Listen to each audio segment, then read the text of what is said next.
Bonjour à tous et bienvenue dans ce podcast qui vous est proposé par la Ligue de golf Auvergne-Rhône-Alpes.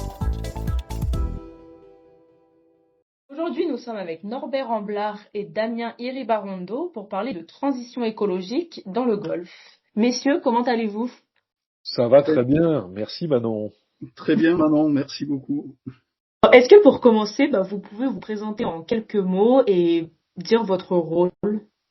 Et moi je suis donc Damien Iribarondo, je travaille pour la coopérative Oxalis depuis 2017 en tant qu'ingénieur de projet, en particulier de projets liés à la biodiversité et en particulier spécialisé dans le montage de programmes européens. Voilà, et je travaille avec les golfs depuis 2013. Merci Damien. Moi je suis Norbert Amblard, je suis le directeur technique du golf d'Aizerie en Haute-Savoie. Je suis également vice-président de l'association des greenkeepers et des personnels de parcours de golf français. Également effectivement élu à la Ligue Auvergne-Rhône-Alpes de golf en charge de la transition écologique.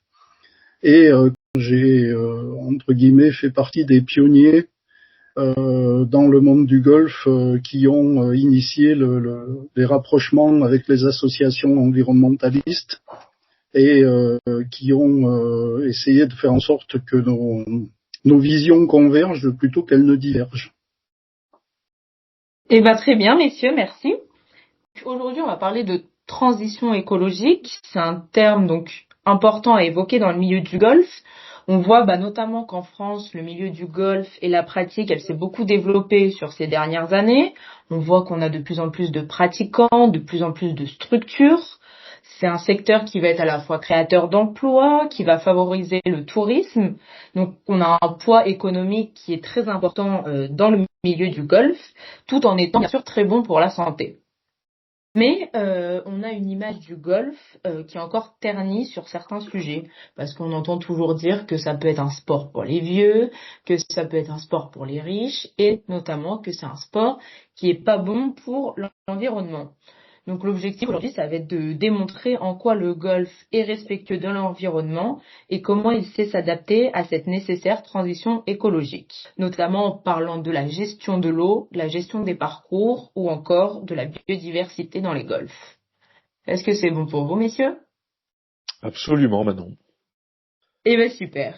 On va commencer donc avec le premier thème sur la gestion de l'eau. Donc, qu'est-ce que vous pouvez nous dire par rapport à l'eau sur un parcours de golf ? Est-ce que, notamment, vous avez des chiffres sur la consommation moyenne d'un parcours ? Comment se passe l'arrosage ? On a plein de choses à dire, Manon. Dans un premier temps, j'aimerais faire un petit flashback quand même pour situer un peu dans le temps la prise en compte de la problématique eau et plus largement environnement autour de la gestion eau. Au niveau de la Fédération française de golf, ça remonte à 2004, où il y a eu la création de la première commission environnement de la FF Golf, qui a conduit à la signature de la première charte sur l'eau avec les ministères de l'Environnement et du Sport en 2006. Donc en fait, ça fait quasiment 20 ans que la problématique a été prise au sérieux et traitée. Dans un premier temps, il s'agissait essentiellement d'un volet quantitatif, puisqu'en 2004-2005, la problématique eau, en fait, elle n'était pas vraiment présente. Si vous vous souvenez, la première canicule, c'est justement 2003. Et 2003 est le déclencheur un peu de se dire, zut, en fait, de l'eau, on n'en a pas à l'infini, la répartition est peut-être un peu différente. Donc, il faut qu'on aille de l'avant et qu'on se rapproche de l'ensemble des acteurs de la filière, institutionnelle ou pratique, pour essayer d'analyser la situation et établir une feuille de route entre guillemets cohérente et vertueuse. Donc en fait cette charte sur l'eau, cette première charte sur l'eau qui a été signée en 2006, elle n'a cessé d'évoluer puisqu'elle a été re-signée plus sur un volet qualitatif en 2010, puisqu'il était question de qualité de l'eau par rapport à la problématique des traces d'effluents entre autres phytosanitaires. Donc il y a eu beaucoup de travail qui a été fait à ce moment-là avec les professionnels de la filière pour au final démontrer que non seulement les golfs avaient bien rempli leur devoir par rapport aux premiers engagements qui avaient été faits sur le volet quantitatif, mais que le volet qualitatif était très très encourageant, car en fait les golfs sont ce qu'on pourrait appeler des prairies permanentes, c'est-à-dire des surfaces, des sols couverts de manière constante tout au long de l'année et de plusieurs années, et sont des vrais filtres au niveau des pollutions diffuses et qu'on peut constater dans certaines autres cultures. Donc la loi sur l'eau a vraiment été notre fil conducteur et qui perdure toujours aujourd'hui, puisque la loi a été re-signée, elle a été améliorée, elle est venue se greffer sur les objectifs également de la loi Labbé, et tout ça nous amène aujourd'hui à être un petit peu leader et modèle dans le monde sportif par rapport à l'usage de l'eau. Alors, pour te donner quelques chiffres, effectivement, on s'accorde à dire qu'un golf qui irrigue l'ensemble de ses surfaces de jeu, c'est-à-dire les greens, les départs, les tours de green et les fairways, consomme en moyenne en France 25 000 mètres cubes par tranche de 9 trous. C'est un chiffre qui est assez bon.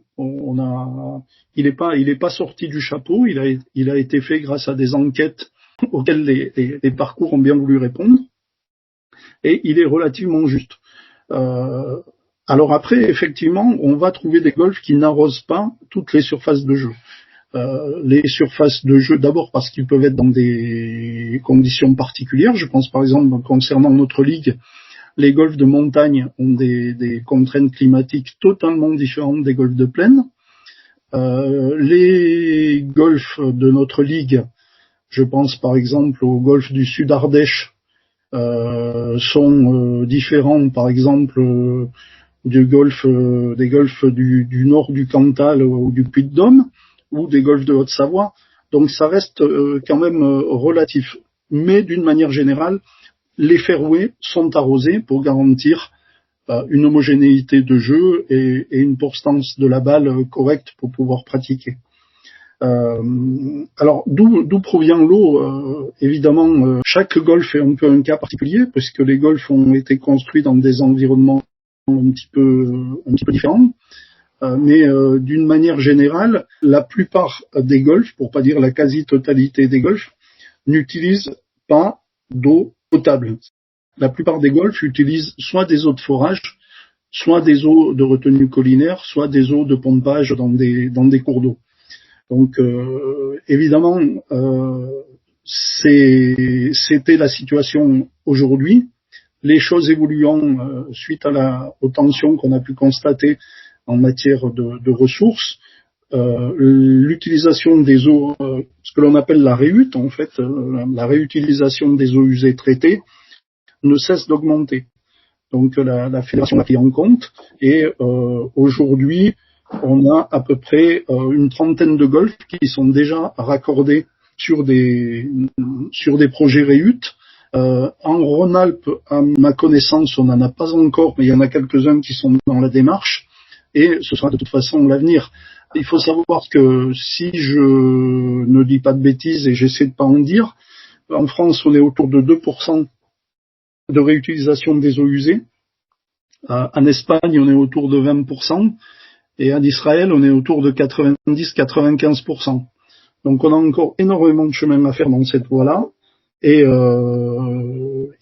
ça permettra non seulement de garantir un arrosage minimal de nos parcours, et de préserver la ressource en eau naturelle. Merci Norbert. Et pour revenir sur le chiffre que tu donnais au début concernant la consommation d'eau sur un golf, après si on fait peut-être un comparatif avec d'autres disciplines, parce que quand on entend le chiffre de 25 000, ça peut être énorme pour certaines personnes, mais ce qu'il faut dire aussi, c'est peut-être le fait que c'est par tranche de 9 trous, et donc ça reste une surface qui est quand même très élevée, et le nombre de golfs par exemple qu'on va avoir en Auvergne-Rhône-Alpes et même dans la France, il est moindre par rapport au nombre de stades ou de terrains qu'on peut avoir, s'il y a une comparaison qui peut être faite par rapport à d'autres disciplines.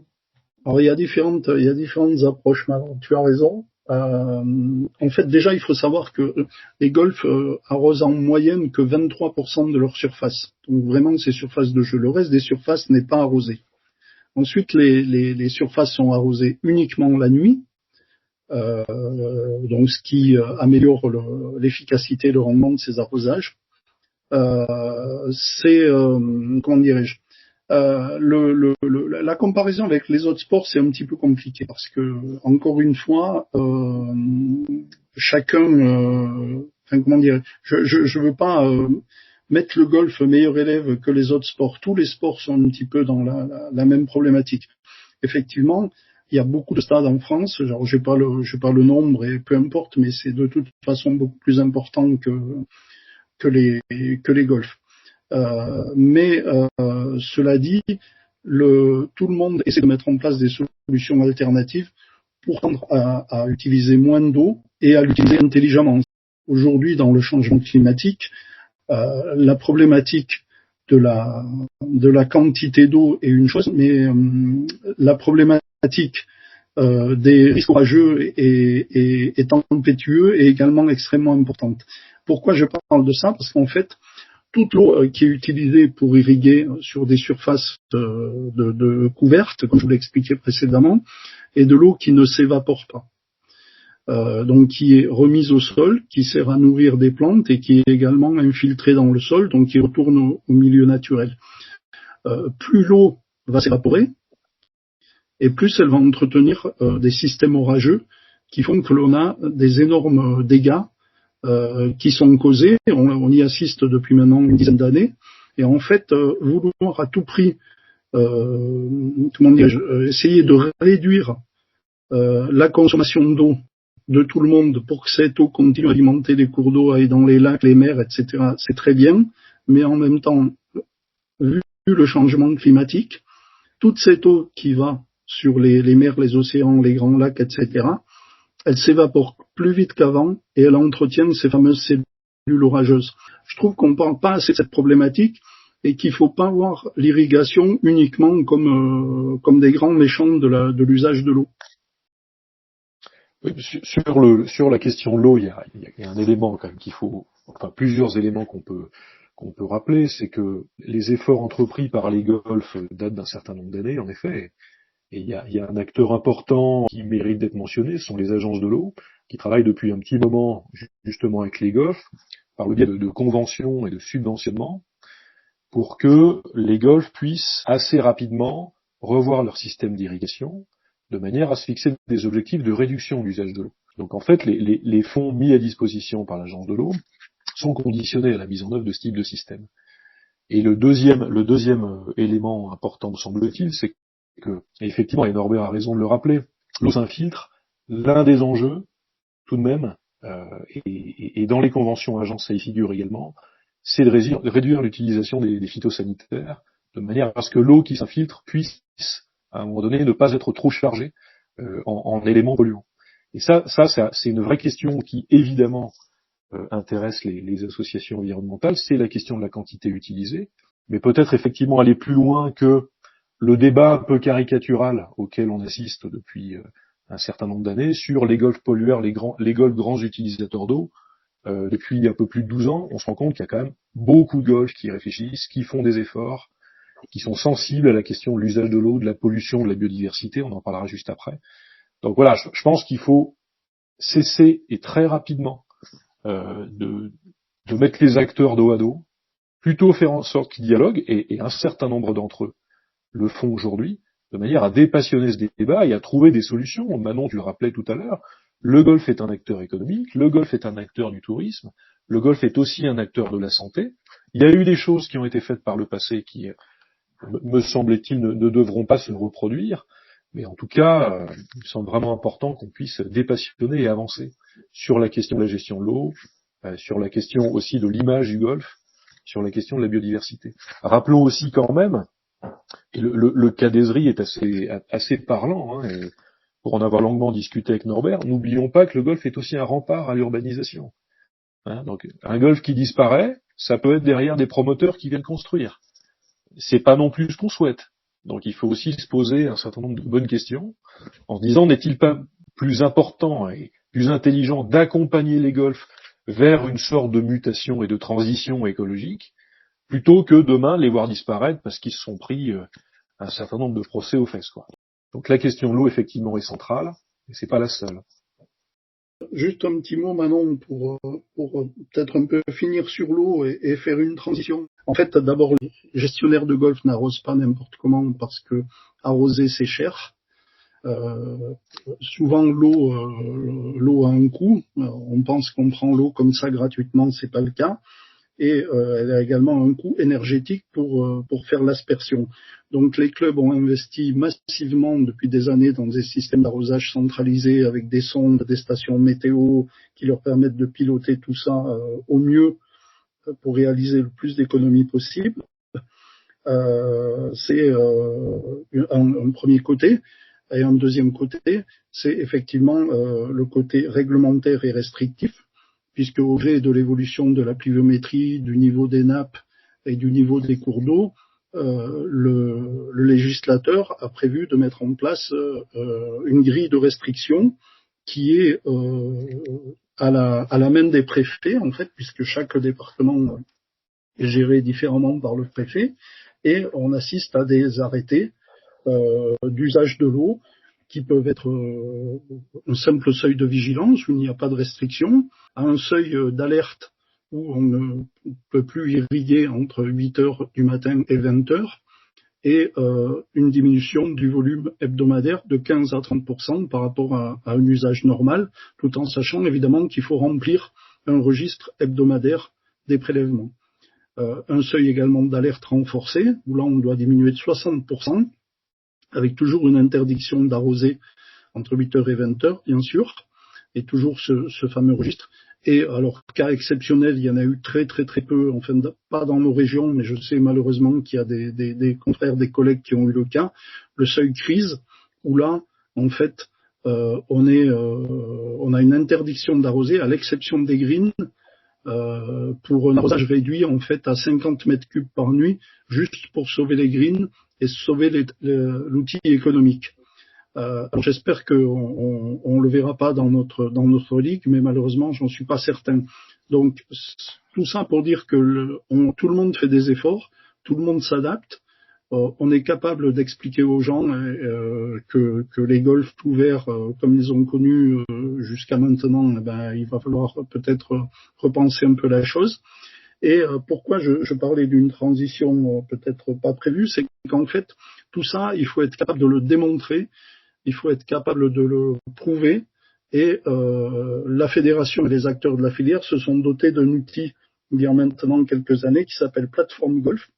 C'est un outil digital qui permet à l'ensemble des exploitants de structures de saisir de manière anonyme, et j'insiste beaucoup sur cette notion d'anonymat, de saisir de manière anonyme leur volume d'eau prélevé chaque semaine, ainsi que leurs intrants, qu'ils soient de produits phyto, de produits de biocontrôle, de fertilisants, qu'ils soient d'origine organique, pas organique, peu importe, mais ça permet d'assurer une traçabilité de l'ensemble des intrants qui servent à cultiver des gazons de graminées.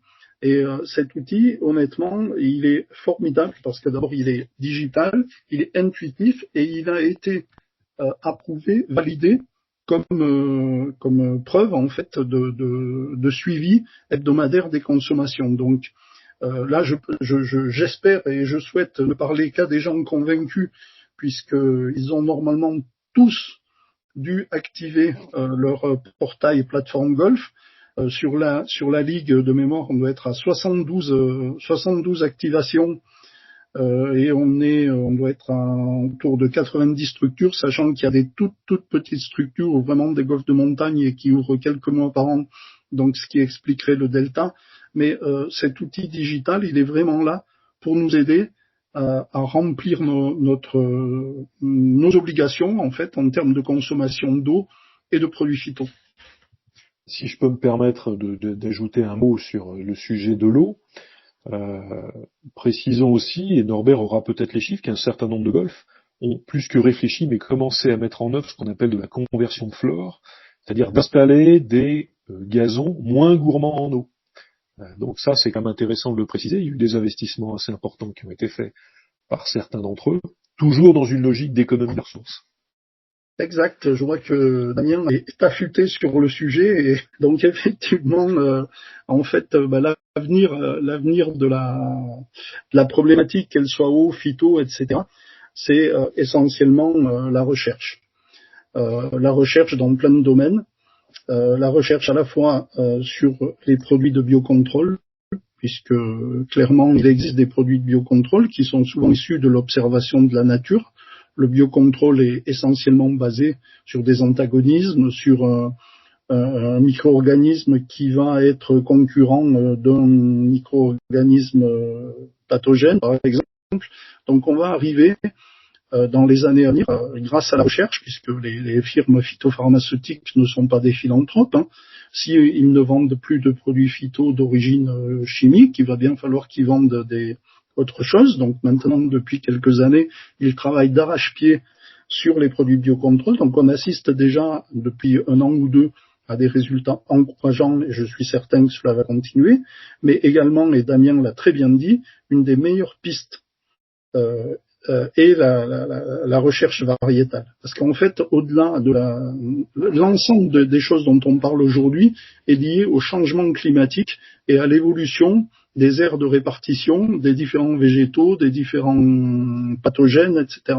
Donc en fait, les problématiques que l'on rencontrait sur le pourtour du bassin méditerranéen il y a 20 ans, on les rencontre en Auvergne-Rhône-Alpes aujourd'hui et on les rencontrera probablement dans le bassin parisien dans 20 ans. Donc clairement, le couvert végétal que nous avions installé, que nous installions toujours il y a peu, n'est plus adapté. Les graminées que l'on installait ne sont plus adaptées au déficit hydrique que l'on peut constater sur les mois d'été. Donc clairement, certains parcours de Rhône-Alpes l'ont déjà fait. Auvergne, je ne sais pas, peut-être, probablement, mais on commence à assister à des conversions de flore pour aller vers des espèces de gazon beaucoup plus costauds en termes de déficit hydrique. Donc tout cela est très encourageant. C'est encore un petit peu compliqué parce que on est un peu sur la crête, c'est-à-dire qu'on a à la fois des étés très chauds et des hivers encore froids, pluvieux, humides. Donc c'est pas si évident que ça. Souvent les variétés sont faites pour fonctionner sur un système. Mais sur les deux en même temps, on a quelques problématiques.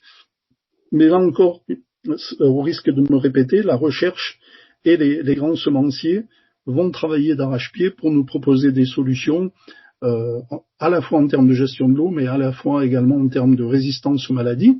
Donc essayons de trouver le meilleur match entre les bonnes graminées avec le climat et avec la quantité d'eau que l'on a à disposition. Et donc c'est pour ça que tu dis que la recherche elle est très importante et je pense que tous les acteurs du Golfe doivent se mobiliser et s'adapter autour de cette question du réchauffement climatique. Peut-être toi Norbert dans ton métier et pour tous les greenkeepers depuis 20 ans, je pense que en fait leur métier il a un petit peu changé. Il y a des actions qui mettaient en place il y a 20 ans qui sont plus le cas aujourd'hui et il y a toute une adaptation à mettre en place. Ouais, alors effectivement, il y a une chose qui nous a à la fois, comment dirais-je, surprise. En fait, c'est l'arrivée de la loi Labbé. La loi Labbé, elle a été promulguée en 2014 et elle est rentrée en vigueur en 2017, si ma mémoire est bonne. C'est donc Joël Labbé est un sénateur breton qui est à l'origine de cette loi, qui a pour but de diminuer les usages des produits phyto en France d'une manière générale et essentiellement dans les zones non agricoles. Donc au départ, on a pris ça un peu comme une attaque frontale, on va dire, on va pas se la raconter, parce qu'on vivait toujours avec une façon de travailler ancienne, on va dire, c'est-à-dire on a un problème, on a des solutions qui sont des produits phyto. Et l'arrivée de cette loi nous a considérablement fait évoluer dans notre approche du métier et justement dans la prise en compte de l'ensemble des facteurs, des conditions de milieu, des conditions édaphiques en fait. C'est-à-dire que tout le monde s'est mis à regarder un petit peu, est-ce qu'il avait les bonnes graminées, est-ce que l'environnement en termes d'ombrage, de circulation de l'air, etc. était propice? Est-ce que les méthodes culturales étaient adaptées? Enfin voilà, plein de choses, une sorte les gens ont réouvert un peu leur trousse à outils qu'ils avaient à disposition pour voir s'ils avaient mis en place les bons process. Évidemment, à côté de cela, les organisations professionnelles, et là je prêche un peu pour ma paroisse, c'est l'association des personnels de parcours de golf qui fait également beaucoup de formations tout au long de l'année, à essayer d'accompagner cette évolution en mettant en place des itinéraires de formation particuliers. Je pense à un itinéraire de formation qui s'appelle Fligasport, qui en fait est un itinéraire d'environ une quarantaine d'heures, qui balaye l'ensemble des prérequis fondamentaux de nos métiers pour conduire à un itinéraire de lutte intégrée et d'utilisation des produits de contrôle le plus optimal possible dans l'état de nos connaissances aujourd'hui. Donc clairement, le métier, il évolue. Chaque jour, il évolue. On s'enrichit de nos expériences, on s'enrichit de nos erreurs. On va piquer des infos chez nos petits camarades, mais là, j'ai pas peur de le dire, la France est plutôt très, très, très en avance dans le monde du golf aujourd'hui, parce que on fait partie des rares pays à avoir cette contrainte au niveau de l'usage des produits phyto. On a les Belges qui sont comme nous sur une partie de la Belgique, on a une partie du Danemark également qui est comme nous. On avait une partie de l'Espagne, mais ils sont revenus en arrière. Mais après, honnêtement, dans les autres pays, que ce soit européens ou dans le monde, on fait vraiment partie des leaders. Donc on ne peut pas tellement aller s'inspirer de ce qui se fait ailleurs. Donc on est obligé de se bouger, d'aller de l'avant, de travailler, de faire de la recherche. Donc clairement, le métier il change. Mais on va y arriver et les jeunes qui arrivent aujourd'hui dans le métier, je trouve qu'ils ont un beau challenge à relever et tant mieux, tant mieux. Parce qu'aujourd'hui, par exemple, pour un greenkeeper, quel type de produit il peut encore utiliser malgré cette loi Labbé? Alors, c'est intéressant parce que d'abord, la loi Labbé, sa finalité, c'est qu'il n'y ait plus de produits phyto. Clairement, la finalité de la loi Labbé s'inscrit dans le cadre de l'interdiction des produits phyto dans ce qu'on appelle les GEVI, jardins espaces verts. Cela dit, il y a quelque chose que l'on appelle les impasses techniques. Donc en fait, concrètement, au 1er janvier 2025, les produits phytopharmaceutiques de synthèse devaient être retirés pour l'ensemble des espaces verts sportifs, que ce soit les stades, les hippodromes, les golfs, etc. Tout le monde en fait. Or, il se trouve que grâce à des outils comme Plateforme Golf, à des associations professionnelles, à des gens passionnés qui font vivre tout ça, on a pu démontrer qu'on était face à des impasses techniques. Un impasse technique, c'est quoi? C'est une problématique que l'on ne sait pas résoudre sans un produit phytopharmaceutique. Donc malgré tout, les gazons sportifs représentent une masse économique relativement importante. Je pense par exemple à nos amis du football et du rugby, au travers des droits télé, des choses comme ça, c'est quelque chose d'énorme économiquement. Donc on peut difficilement imaginer jouer des matchs de championnat de première division et de Coupe d'Europe et autre chose sur des surfaces aléatoires. Donc du coup, le législateur a accepté cet état de fait et a accepté une dérogation de 18 mois. Donc 18 mois, c'est pas beaucoup. Il a accepté une dérogation de 18 mois sur un certain nombre d'impasses techniques. Alors ce ne sont pas des produits, ce sont des usages. En l'occurrence, il y a 6 usages. Donc, ces usages nous permettent pour l'instant de répondre à la quasi-totalité des problématiques que nous rencontrons et à maintenir des surfaces de jeu d'une excellente qualité. Mais 18 mois, vous voyez, on a déjà fait la moitié. Donc, dans maintenant 8-10 mois, on va se revoir avec les ministères concernés pour refaire un point, revoir la feuille de route et voir quelles solutions on a trouvées à certaines problématiques, si on les a trouvées. Si on les a pas trouvées, aura-t-on encore droit à une dérogation? Peut-être, peut-être pas. Rien n'est acquis, mais toujours est-il qu'aujourd'hui, le législateur est pas complètement obtus et nous accompagne dans cette transition. Ok, et ben parfait, merci beaucoup Norbert. On a déjà évoqué pas mal de sujets donc en lien avec cette gestion de l'eau et cette gestion des parcours. Maintenant, est-ce qu'on peut revenir un peu plus sur cette question de biodiversité? Je vois Damien tout à l'heure t'évoquer la question d'espace naturel avec le fait qu'un golfe était éloigné de cette question d'urbanisme.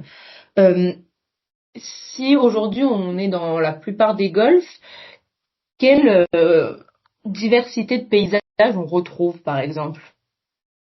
Un mot-clé qui pourra peut-être imager un peu ce que nous, naturalistes, souhaitons voir quand on visite des habitats, c'est la mosaïque de milieu.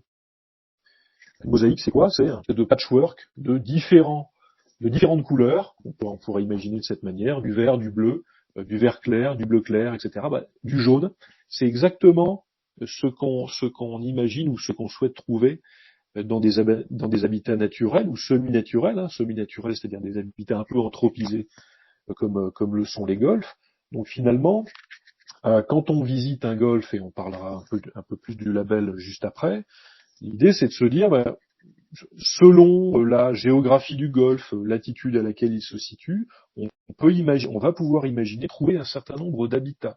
Des habitats forestiers, des habitats buissonnants, des habitats plus ouverts, c'est-à-dire des prairies par exemple, des prairies sèches, des prairies humides, des habitats clairement humides, des étangs, des lacs, des zones humides type marais, des petits ruisseaux, des petites mares, ou des habitats plus rocheux. Et en fait, l'idée c'est de voir un peu comment tout ceci fonctionne, en intégrant aussi la problématique, ou en tout cas l'activité golfique. Voilà, donc il y a quelques années, un directeur de golf disait, mais finalement, le golf pourrait être considéré comme un destructeur de biodiversité. Et je lui ai dit, oui, un certain nombre de détracteurs pourraient le penser, et le voir de cette manière, mais on peut aussi le voir d'une manière un peu plus réaliste et positive, en se disant que le golf permet, si ce n'est de créer, mais en tout cas de maintenir un certain nombre de milieux diversifiés sur des surfaces parfois assez petites et périurbaines. Si on laissait la nature faire son travail et qu'il n'y avait plus d'activité golfique, par exemple sur des zones de coteaux de montagne, on aurait des forêts. On n'aurait que des forêts. Voilà. Alors parfois diversifiées, probablement très intéressantes pour la faune et pour la flore, mais le fait qu'en zone périurbaine on puisse avoir de l'activité golfique permet de maintenir un certain nombre de milieux différents et tout à fait intéressants, et évidemment à une faune et une flore diversifiées de s'y développer. C'est vrai, tu parles de zones périurbaines, par exemple, si on prend l'exemple en région Auvergne-Rhône-Alpes avec la ville de Lyon, on a très peu de sports qui permettent, en sortant juste de la ville, en arrivant par exemple au golfe de Chassieux qui est juste à côté de Lyon, d'avoir une zone aussi étendue avec une faune et une flore et d'avoir un espace naturel aussi grand, tout proche de la ville en fait. Ouais, tout à fait. L'idée étant effectivement, et au fil du temps, de faire en sorte d'augmenter ce qu'on appelle le degré de naturalité des parcours. L'idée, c'est pas qu'on ait que des forêts et des pelouses tondues, mais c'est de faire en sorte que d'autres milieux, au fil du temps, puissent s'y installer. Et ça, on peut le faire par des pratiques de gestion un petit peu différentes. Encore faut-il que le gestionnaire en question puisse être informé de la biodiversité que recèle son parcours. Donc c'est pour ça que je parlais de dialogue entre les gestionnaires de parcours de golf et les structures naturalistes, qu'elles soient associatives ou privées. L'idée c'est bien d'interféconder en fait, que la structure naturaliste puisse comprendre les enjeux de gestion de parcours, de jouabilité, de demande sociale aussi des joueurs. Voilà, sont parfois des questions un petit peu compliquées à gérer pour les gestionnaires de parcours de golf. Les gens sont pas toujours contents de voir des fleurs pousser ou des buissons s'installer parce qu'ils perdent leur balle, etc. Donc il faut dialoguer avec les pratiquants. Et puis d'un autre côté, le gestionnaire de parcours de golf doit aussi ouvrir ses oreilles sur les enjeux naturalistes présents sur son parcours, mais aussi à l'extérieur, à la proximité de son parcours, puisque un golf peut être effectivement très intégré dans un milieu urbain, mais aussi euh, être voisin de milieux naturels d'intérêt. Donc voilà, l'enjeu pour la structure naturaliste, c'est de lui présenter les enjeux sur son parcours, et aussi dans quelle mesure est-ce que le golf s'intègre dans un ensemble paysager et d'habitat un peu plus large. Et donc il y a vraiment une discussion à avoir entre les différents acteurs et notamment le personnel technique et Oui. toutes les personnes en lien avec la cause naturelle et de l'autre côté la partie plus gestion. Oui, tout à fait. Mais on se rend compte dans les discussions qu'il y a un certain nombre de greenkeepers, et Norbert en fait partie, mais d'autres. Hein. J'étais encore en audit il n'y a pas très longtemps avec le golfe de Saint-Jean-de-Mont en Vendée. Ils ont mis en place des choses avant même l'arrivée du label. Ils ont commencé à travailler, à s'interroger sur voilà, quand il y a replantation, qu'est-ce qu'on choisit? Est-ce qu'on est plutôt sur des essences locales ou plutôt ornementales? Voilà. Donc la biodiversité chez certains gestionnaires de parcours est un sujet qui est évoqué depuis de nombreuses années. En fait, c'est important pour l'ensemble des gestionnaires de trouver des solutions sans attendre qu'il y ait des labels ou des actions mises en place, soit par l'État, les collectivités, comme on parlait tout à l'heure sur la gestion de l'eau, mais vraiment d'être précurseur. Oui, d'être précurseur, mais là, en fait, ce dont on s'aperçoit, c'est que ce qui manque ou ce qui manquait aux gestionnaires, c'était la connaissance. Naturaliste, c'est un métier. Il y a un certain nombre de personnes dans ce pays qui sont en capacité d'identifier et de nommer des espèces et des habitats. À partir du moment où on veut faire un travail sérieux, il faut avoir le personnel adéquat sur le golfe, en général des associations naturalistes ou des sociétés privées, qui viennent faire des inventaires, de manière à pouvoir mettre en lumière les enjeux en termes d'habitat et en termes d'espèces faune et flore. Et à partir de ce moment, là, on peut commencer à travailler.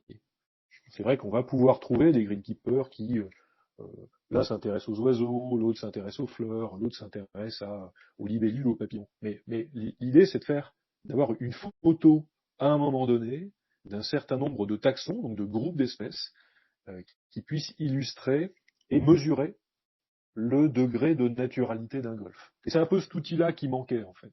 Et donc, je pense que c'est dans cette volonté qu'est né le programme et label pour la biodiversité. Oui, tout à fait. Il y avait un partenariat qui datait d'un certain nombre d'années entre le Muséum national d'histoire naturelle de Paris et la Fédération française de golf. Il y avait eu un certain nombre d'inventaires qui avaient été diligentés à l'époque sur des golfs, notamment parisiens. Et en fait, à un moment donné, les deux acteurs se sont dit, on ne pourrait pas imaginer travailler à quelque chose d'un peu plus construit, reproductible sur l'ensemble des golfs de France et de Navarre. Et donc c'est là qu'est né, de mémoire en 2018, le programme Golf pour la biodiversité, et qui a mis effectivement en place trois niveaux d'implication de la part des golfs. Rappelons que c'est une démarche tout à fait qui est basée sur le volontariat. Les golfs ne sont pas obligés de s'inscrire dans les démarches, mais la Fédération française de golf et les ligues invitent de manière tout à fait, comment dirais-je, impliquée les golfs à s'y mettre. Et on voit bien que depuis 2018, il y a quand même eu un certain nombre de golfs qui se sont engagés dans la démarche, 226 aujourd'hui au niveau national, dont 140 labellisés. On parlera un peu juste un peu après de ce qu'est ce label. Et puis si on devait faire un petit focus sur la région Rhône-Alpes, on a 30 golfs engagés pour 20 labellisés. Bon, voilà. Dans notre grande région, on n'a pas à rougir. Il y a Norbert rappelait tout à l'heure qu'il y avait 90 structures golfiques sur la grande région. Aujourd'hui, il y en a qu'un tiers qui sont engagés dans la démarche, ce qui n'est pas tout à fait neutre. Et quel est, par exemple, l'avantage pour un golf de se dire, bah, moi, je vais me labelliser ou je vais rentrer déjà dans un premier temps dans la démarche. C'est quelque chose qui n'est pas obligatoire. Non, c'est pas obligatoire. Bah, déjà, la première chose, c'est l'avantage, c'est un peu d'en apprendre sur son parcours, d'être curieux, en se disant bon, ben, voilà, ça fait un certain nombre d'années qu'on gère notre parcours. D'une certaine manière, est-ce qu'on ne pourrait pas imaginer que la biodiversité, ça ne commence pas à bien faire. Ça fait quand même un petit moment qu'on en parle et les gestionnaires sont aujourd'hui sensibles au sujet. Après, les avantages qu'on peut y voir en matière de gestion du parcours, c'est qu'on peut mettre en place ce qu'on appelle de la gestion différenciée des parcours. Et du coup, un certain nombre de directeurs de golf ou de greenkeepers se rendent compte finalement que ça peut aussi être une économie de travail. Laisser pousser des herbes plutôt que les faucher 5 fois par an, c'est de l'économie de temps. Et on peut mobiliser le personnel de golf pour faire autre chose que de tondre des refs ou des hauts refs. Donc ça, c'est quelque chose d'assez concret. Donc c'est de l'économie de temps par une réduction de l'entretien mécanique ou manuel des parcours. Ça, c'est quand même intéressant de le préciser. Et puis, c'est aussi, en termes de communication, c'est un signe intéressant à envoyer à destination des pratiquants, mais aussi des habitants du territoire. De dire, ben, voilà, le golf a compris qu'il y avait un enjeu autour de la biodiversité, il s'en est saisi, et aujourd'hui, il met en place des actions. Donc il y a un volet communication qui est quand même, à mon avis, assez important à mettre en avant. Si un golf, par exemple, veut adhérer aujourd'hui à ce programme, comment il Ouais. doit faire? Parce que je sais qu'il y a, par exemple, 3 labels différents entre Ouais. le bronze, le argent, le or. Comment ça se Oui, tout passe? à fait. Alors, de manière très concrète et pratique, il existe une plateforme aujourd'hui en ligne, Golf pour la biodiversité, qui permet déjà au Golf de s'informer sur ce qu'est ce programme, ses tenants et ses aboutissants, et puis ensuite de s'inscrire en ligne. C'est-à-dire qu'un Golf qui se dirait, bon bah tiens, j'ai compris en quoi consistait la démarche, il peut aller lever le doigt en disant ben moi j'ai envie d'y aller, donc il y a une lettre d'engagement à signer, et puis à identifier une structure naturaliste locale qui sera en capacité d'accompagner le golf dans l'amélioration des connaissances, la production d'un rapport et la mise en œuvre d'un plan d'action. Donc effectivement, Manon, tu as raison, il existe 3 niveaux de labels. Je dirais l'entrée de gamme, c'est le label bronze, qui nécessite la mise en place de campagnes d'inventaire naturaliste de terrain, représentant 3 à 4 jours de terrain réalisés par des naturalistes associatifs ou structures privées. Et derrière, à partir du moment où le diagnostic a été réalisé, il y a porté à connaissance qui est fait de la structure naturaliste aux gestionnaires du golf, et ensemble, ils dialoguent sur la mise en œuvre de mesures favorables à la biodiversité, des mesures de gestion, création d'habitats, création de micro-habitats pour favoriser la capacité d'accueil du golf. Voilà, il y a tout un tas de mesures qui peuvent être mises en place. Au niveau bronze, le golf qui prétend au label doit mettre en place 2 mesures. Ensuite, le golf se fait auditer par un expert extérieur, neutre, je le précise. L'auditeur rend son rapport à la fédération de golf, et ensuite le comité label se réunit et décerne ou pas le label. Hein, voilà. Donc la structure qui prétend au label bronze met en place de mesures et s'engage dans les 5 ans, qui a durée de vie du label, à mettre en place 5 nouvelles mesures. Alors ça, c'est un engagement qui est pris par le golf. Sur le label argent, on va un petit peu plus loin, c'est-à-dire que la Fédération française de golf et le Muséum d'histoire naturelle demandent la mise en place d'une méthodologie d'inventaire, de diagnostic en fait, qui s'appelle l'IQE. pour indice de qualité écologique. L'idée, cette fois, c'est de mettre en place sur une saison de végétation 7 à 8 jours de terrain, donc d'inventaire terrain, pour disposer d'une photographie à une année donnée de ce qui s'exprime en termes de biodiversité sur le parcours. Il y a un certain nombre d'autres critères qui doivent être considérés dans cette démarche, comme la capacité d'accueil du golfe, la présence d'espèces exotiques envahissantes, la place du golfe dans le continuum, donc dans les corridors écologiques. Est-ce que le golfe est une source de rupture de ces continuités ou au contraire, est-ce qu'il permet aux espèces de se déplacer facilement? Voilà, donc il y a tout un tas de critères qui sont demandés par le muséum. Ensuite, on mouline tout ça, les structures naturalistes qui accompagnent moulinent tout ça dans leur petite bécane, et puis on sort un diagnostic, donc sous forme de diagramme qui permet d'identifier quelque part les forces et les points de progrès ou les problématiques identifiées par la structure. Ensuite, de la même manière, la structure naturaliste vient rendre compte de ces résultats auprès du gestionnaire, et puis ensuite il y a un dialogue qui s'installe. Dans quelle mesure est-ce que on peut mettre en place cette mesure de gestion plutôt qu'une autre, quelles contraintes ça représente pour le gestionnaire, la jouabilité, etc. Et puis suite à ça, il y a un plan d'action qui est défini. Et donc là, on va un petit peu plus loin que sur le label bronze, puisque, alors de mémoire, le golf qui prétend au label argent doit mettre en place 5 ou 6 mesures avant le comité label et 10 ou 12 après, donc dans les 5 ans, après la tenue du comité label, et il doit se soumettre aussi au préalable à la venue d'un auditeur externe sur site pour constater la bonne mise en œuvre des 5 ou 6 premières mesures. Voilà. Et puis le label or ne peut pas être, poursuivi en première intention. Un golf qui souhaiterait partir sur l'or devrait d'abord passer par le label argent. Voilà. Donc là, on met en place des mesures beaucoup plus abouties, parfois des programmes de recherche sur le golf. Donc là, c'est quand même quelque chose de plus impliquant pour le gestionnaire.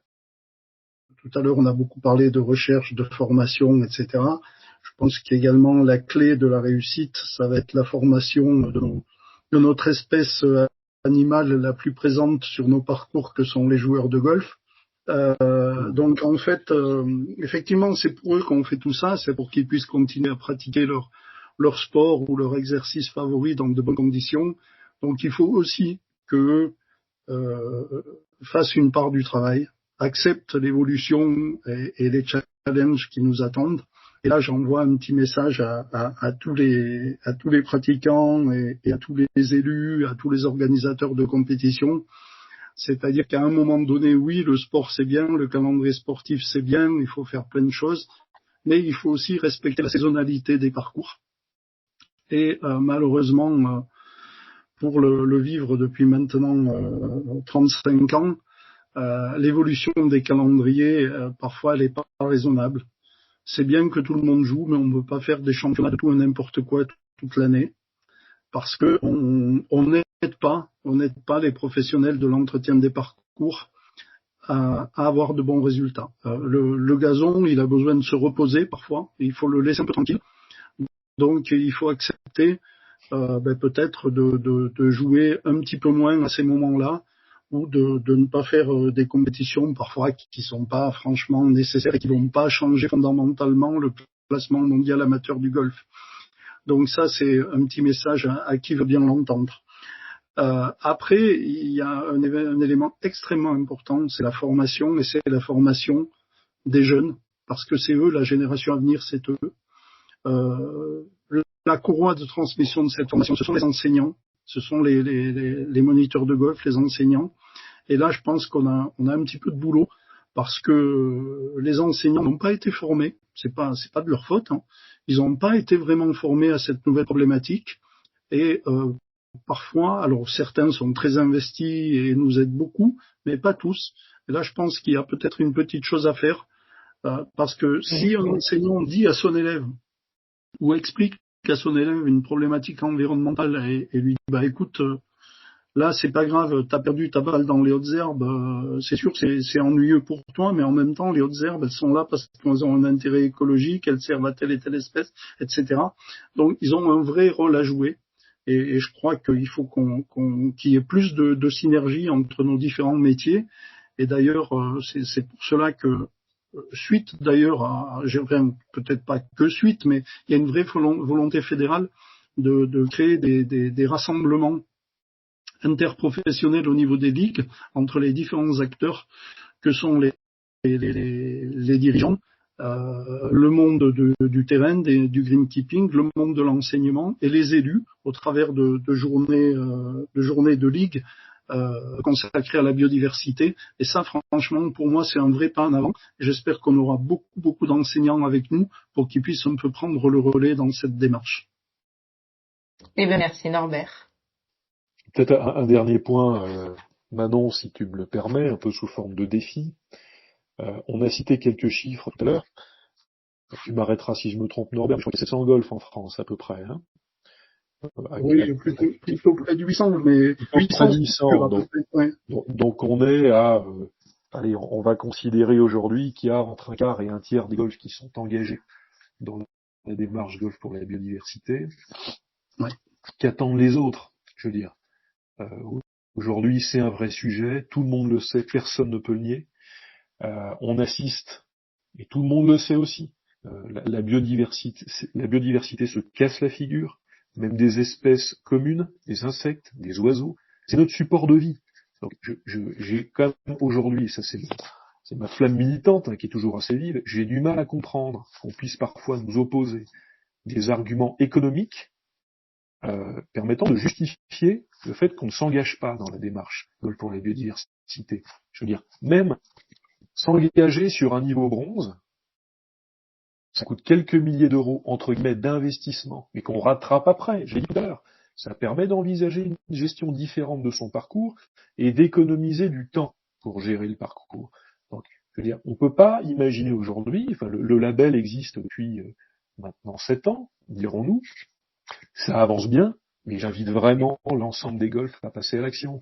Il y a des structures naturalistes partout en France qui sont en capacité d'accompagner les gestionnaires de parcours, même s'ils ne souhaitent pas s'engager sur le niveau aujourd'hui le plus ambitieux d'entrée, qui est le niveau argent.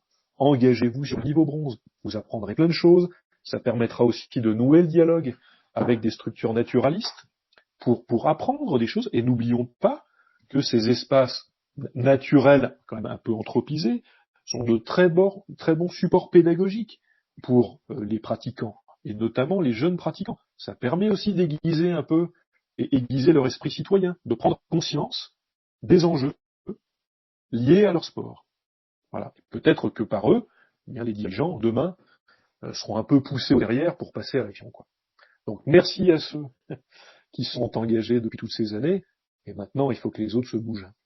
Eh ben, merci messieurs. Donc bon, on espère que dans les prochains jours, les prochains mois et les prochaines années, l'ensemble des acteurs du monde golfique prennent en compte cette question écologique.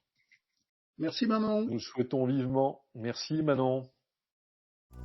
À bientôt pour un prochain épisode.